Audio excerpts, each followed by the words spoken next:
How long have you been in Cuba now? 3 days?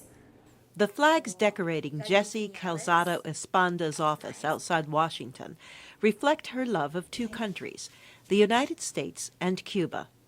I've always considered the United States and Cuba kind of like two divorced parents, and like the United States being my father, Cuba being my mother, and it's my job to kind of bridge the differences between both of them because I love both of them. When the U.S. reestablished diplomatic relations with Cuba after more than 50 years, Calzado-Esponda launched a travel agency called Cuba Inspires. Everything's been going great. First real clients were the Kardashian team. We have amazing celebrities. We have churches and nonprofits and corporations and schools. And I love being able to introduce Americans what like Cuba is.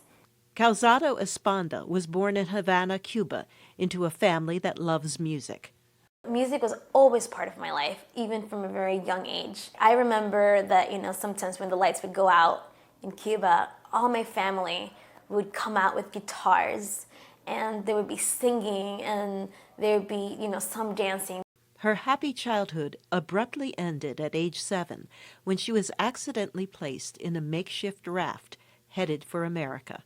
My aunt was going to come to America, and as we were saying goodbye to her, there was some chaos. In the blink of an eye, I found myself in a raft with my grandmother. The group of refugees was rescued at sea by the U.S. Coast Guard and transferred to the U.S. Naval Base in Guantanamo Bay.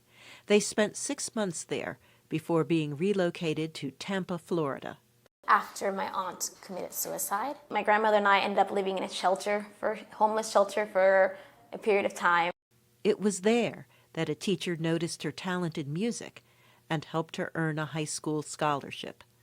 Little by little, of course, we struggled here and there, but we made it. And again, it was a lot to do with the community and the support that we got from our community. After graduating from high school, she moved to Washington and landed a job with a congressman until a car accident left her with a brain injury causing memory loss.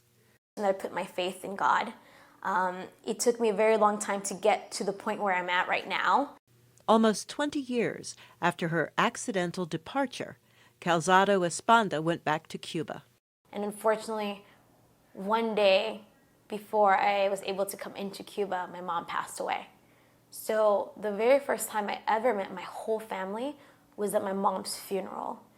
And it's one of those things that's very surreal, and it's also very bittersweet. In 2010, Calzado-Esponda finally found a country she can call her own. Becoming a U.S. citizen was one of the best days of my life. Until then, I still had the immigration status of refugee. And so becoming a full-fledged American, to me, meant the world.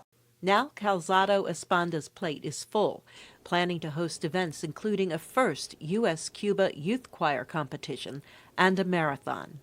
For producer June So, I'm Carol Pearson, VOA News, Washington.